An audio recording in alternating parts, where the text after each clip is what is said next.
Howdy, friends. Howdy. So, we're going to do something a little bit different on this episode of the.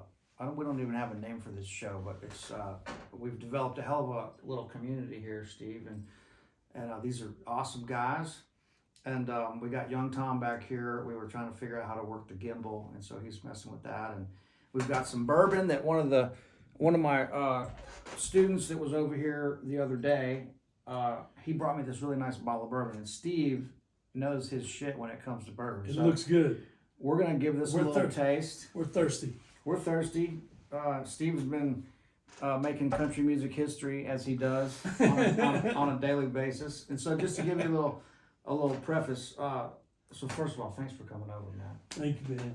Thanks for being Looking here. forward to this. Yeah, it'll be fun. And so Steve is a world-class bass player, and he makes his living here in Nashville playing with all of our favorite musicians and artists. And it's a long list that we'll get into here in a minute, but he's recently relocated to East Nashville. He lives right down the street from me, and I thought this would just be fun to chat a little bit. Yeah, it's perfect. You know, just have a little fun. And Perfect. We can stumble home. yeah, and you know, one of the things I wanted to mention to you that maybe we could kick this thing off is in the past maybe 10 years, you know, my whole existence here is just like a lot of ours has. It's a curve. It's a curve. You know, you see the guys you want to fit in with or gain their respect. Yeah, or that's right. The club, the cool kids club. You know, and like back. It was years ago, and I can't remember how long ago. It must have been 10 years.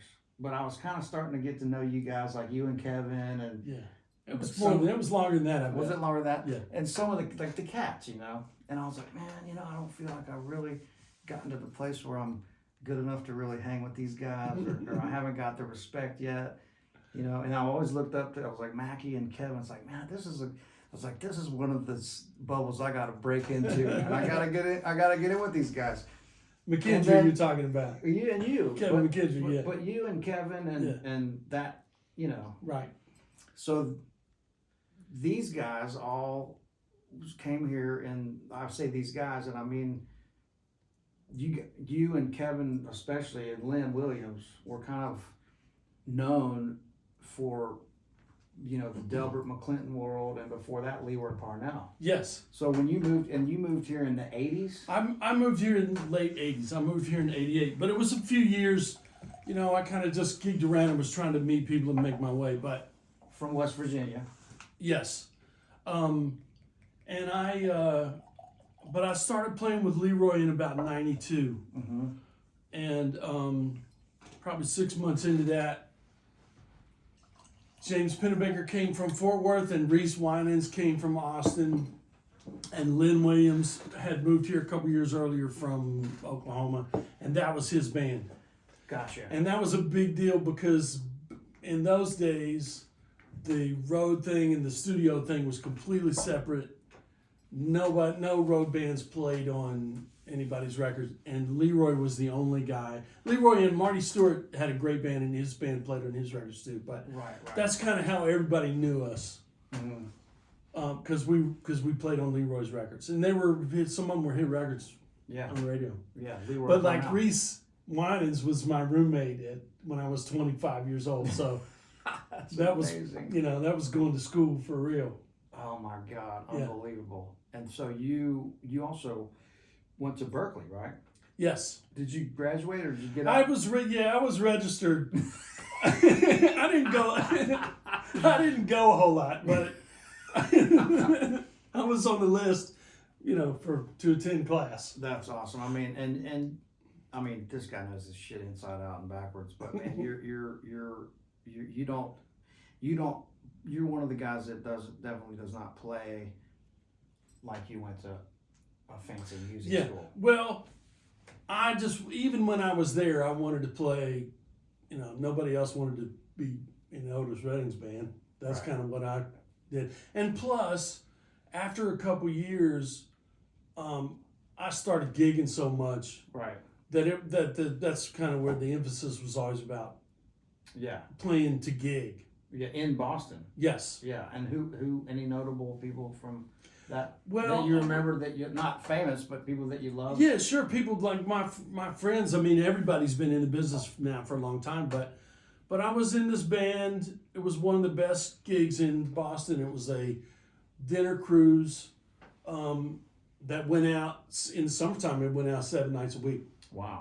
But it was all kind of, there was a set of jazz and then a set of funk and R&B. Oh, killer. And it was a trio with a singer that sat in sometimes. But the band was this piano player from Italy named Alessandroni, Wow. who's been an LA guy for years. And the drummer was Jay Belrose, who's like, he's a celebrity himself. He's a pretty special musician. Wow. He lives in LA now Yeah. too. Awesome. And I still know those guys. Yeah. We all just kind of grew up together. And so, when you were growing up, did you have any family members that were musicians, or? Yeah, my mom played in church. Okay. Yeah. I wasn't around bands, Yeah. Yeah. but it was a lot of music around. I just had a pretty serious ear, Yeah. so I picked it up. And what was the, I've never asked you any of these questions. So, small-ish town in West Virginia? Yes, very small town. Very small town in a county, Greenbrier County, and they have one of three, I think, operating Carnegie Halls still. That's right. And you know what, I do remember you telling us Yes, that. and Yeah. Carmela Ramsey, who you might know, Yeah. who's killing musician. She's from right down the road, same county, and which was like 15 miles away, which Yeah. might as well have been 100 miles away. But we had mutual friends, family friends. And Wow. people Yeah. would tell me about her when I was a kid. Like, do you know her? She's a great musician. Wow. You might see her on the road with James Taylor, and she's Yeah. married to Kenny Vaughn, the legendary Yes. guitar player Yes. from Nashville. And she's also in the band, the Indianapolis guy that Book's been. Oh, Book and Kenny Aronoff the and all that. Ursay. Yes, Jim she's Irsay, in yeah, Ursay's band too. Oh, okay, yeah. And so but she was in like a family bluegrass band, and most of the musicians I knew Right. were older bluegrass musicians, and even like old school, like all the banjo players were clawhammer banjo players. Wow. Yeah. And I messed around a little bit with that, but I didn't have a whole lot of band experience. Yeah. I just happened to have I had a teacher that told my parents this is where he needs to go. So. And how did you gravitate towards the bass and R&B and blues? I had a next door neighbor that had a record store that went bankrupt, and he gave us boxes of records. Oh my god. And he was an R&B blues guy. That's awesome. So I've got like Otis Redding To Tell the Truth album, and his face is surrounded in crayon. Like, that's how early it was. That's awesome. Yeah, it was great. And then so when you got here, how did you end up in the right spot that early on with Leroy, and that was a perfect, It was seems just, to be perfect. yeah, it was just through musicians, Yeah.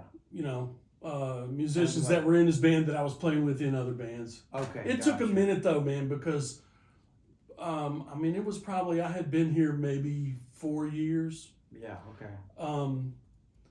And I didn't really know much about country music. I didn't really appreciate it. I didn't love it Yeah. like I do now, for sure. But Right. And if you were in West Virginia, I'm sure back then you had probably heard a lot of what we would consider real country music. yes, absolutely. Yeah. Absolutely. And so I kind of was an R&B player Yeah. anyway. And so I gravitated towards that kind of stuff at first here. Yeah. I played with a lot of the old school North Nashville R&B guys. Okay. Johnny Jones Okay. and wow. Clifford Curry, who took me on the road in a van, and Oh wow. you know, I've never heard of any of those yeah, guys. man, it was and an old. Remember that song "Too Late to Turn Back Now"? Eddie Cornelius. Maybe I'm if I not heard going to it. sing it, but I will after this. After And this, okay. Speaking of, Yeah. Cheers, man. to your good health. Thanks for coming and visiting. Cheers. And I gotta say too, since this is a lot of guitar players on this channel, of course, Rob McNally was part of that kind of like crew. So Yes. it was Steve Mackey on the bass, Kevin McKendry on keyboards, Lynn Williams on drums, and a young Rob McNally, right? Right. Rob was in Delbert's band. And But not Leroy's, of course, because Leroy's Not the guitar Leroy's. player. James Pennebaker was in Leroy's band. But when we left Leroy, Delbert called everybody because it was kind of the same world, the same Texas world. It was good. Yeah. Man, that's nice. Feel it down here. Woo! Yeah, that's nice. So And you know who you are that brought this over. I'm not gonna say Cheers. his name, but thank you so much. This is really nice. Thank you. so when we all left Leroy, Delbert called. Everybody went with Delbert. Right.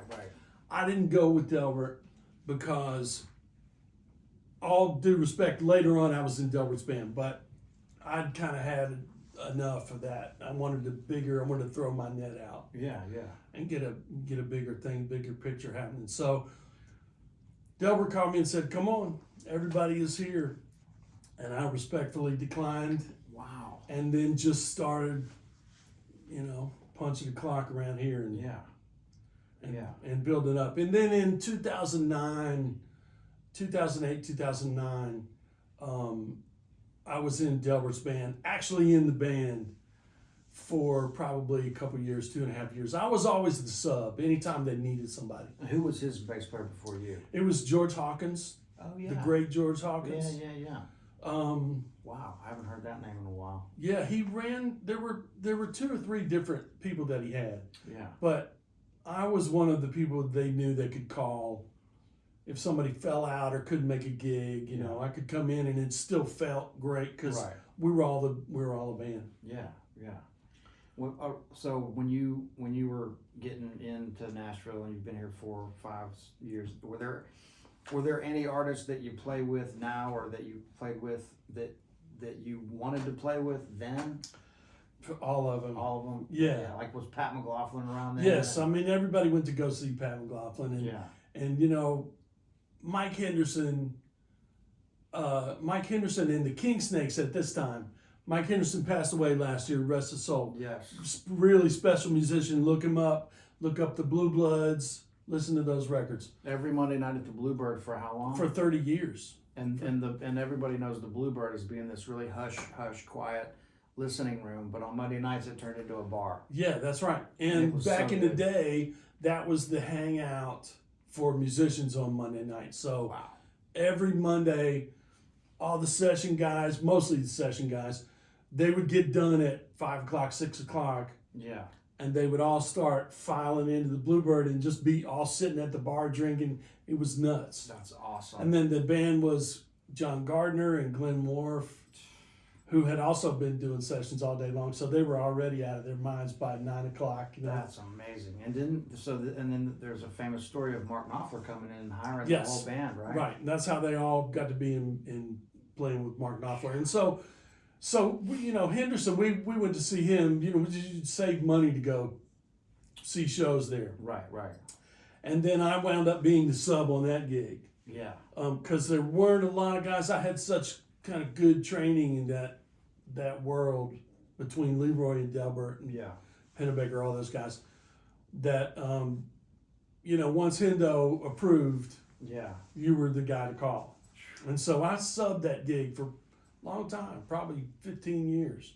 Kevin McKendry was in that band almost immediately when he left Leroy. And I've been doing that gig. I've done that Monday night gig with subbing for Michael Rhodes for years. And that other brother, Michael Yes. Rhodes, that of course, and now you're playing with Pat McLaughlin. This is such a great segue. And Pat was the same. Everybody went to see Pat McLaughlin's band. Yeah, so good. And then, you and Michael have intertwined on a lot of gigs. Yes. Bonamassa. Yeah. Let's go through a lot of, you were out with Peter Frampton, Bonamassa. Yeah. You've worked with, We did, Wildflowers, if we're talking about live. Yeah. It's been a little bit different for me because until just a couple years ago, I always had some kind of live gig. Yeah. But they were always 20 gigs a year, 30 gigs a year. Right. Yeah. I had kids to raise and, you know, bills to pay, so Yeah. I always wanted a little bit of a pad, but like I played with Wynonna after Willie left, and she would shut down every year, like October, and you had no idea, man. We were freaking out. You had no idea whether she was going to go back to work or not. So Yeah. That's eventually, I mean, you know, eventually you just spread yourself around until you don't have to go back out. Yeah. And you know, there's so much stuff we could talk about and all and everything with a guy like this. I mean, we might have to do this in a part 2 episode, but so I want to ask you a couple other questions too. One of them is, you know, what do you consider your most happy place as a musician? Oh wow! In what setting? Yeah, what setting are you? What you know? Do you feel like, man, this is it? You know, man, literally a small club, in a 4-piece band in a small club, just playing any kind of rootsy music. Yeah. I mean, across the board. Yeah. As long as the level of musicianship is where we want it to be, it can literally be any kind of music. So it just makes you, you know, makes your eyes water when it's right. Right. I mean, there's why, nothing better. Why do we love that environment so much? It's immediate. Yeah. You know, like at the Underdog, when we're playing at the Underdog on that small stage. Right. And I'm way more comfortable now with the trio than I used to be. I used to be totally self-conscious, and when I started playing in your trio every Wednesday, Mm-hmm. Yeah. that's really what got me comfortable to learn how to be in that setting. I never would have known that. Yeah. We fooled him again. And then I won't ask you your most unhappiest place. That's not really good. We'll keep it positive, but well, let's think about it. I'll think about it while you think of your next. But I was going to ask you this too. So just to give a little, you know, if anybody's wondering. So, you know, as a bass player, high level bass player, what are some of the more maybe higher level, more intricate things that you would look for or really enjoy with a drummer? And that could be live or studio, or is it different or the same in those situations? I think it all has to do with the drummer, and it just has to do with how much somebody else is listening. Mm-hmm. I don't think it's necessarily execution or technique, or even what kind of doesn't even have to be like a virtuoso kind of level playing. But if people are listening and you're listening to them, then it's real communication. And so that's right. And you can even do that in a very controlled studio setting. Right. Where somebody, maybe not you, but everybody's aware that this has got to be on the radio and it's got to be controlled. Right. Everybody's still listening and you're still communicating, you know. Yeah. And so at that level, I mean, you're not working in the studio. Of course, we're not going to name any names or anything, but at your level in Nashville in the studio at this point and for a long time, you're not going and working with drummers where you're thinking, oh my God, this guy's rushing a little bit or it's dragging a little bit. It's dialed in to the max this point, right? I mean, yes, yeah. But having said that, or this doesn't feel quite right. Yeah, that's or right. Something like that. But almost every time I've had that thought, that I'm uncomfortable playing with somebody, recently I used to fight it. I used to fight the instinct. But here's a great example. Craig Cramp is a friend of ours. Yeah. Legendary drummer, producer. What did he produce? Old Sherry, Steve Perry, did all that. And he played on all kinds of stuff. Yeah. A couple generations ahead of us.